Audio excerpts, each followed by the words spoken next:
Hey guys, I am Kyle, and in today's video I am going to show you how to make robot in Infinite Craft fastest method.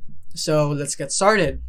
So the first thing that we will need is water, and then we're gonna add fire to create steam, and then add wind here, and add fire into it, and then we're gonna go for earth, and then add wind into it, and then add another earth into it to create planet. And then once you have planet, you want to go for water and add it into smoke, and then add the fog into planet to create Venus, and add Venus into steam to create life. Once you have life, you want to add earth into it so that you'd have human. And then once you have human, the next thing that you'll do is go for water and then add fire into it to create steam, and then add another water to create cloud, and then add another fire to create lightning, and then add another fire to create sun, and then another fire for solar.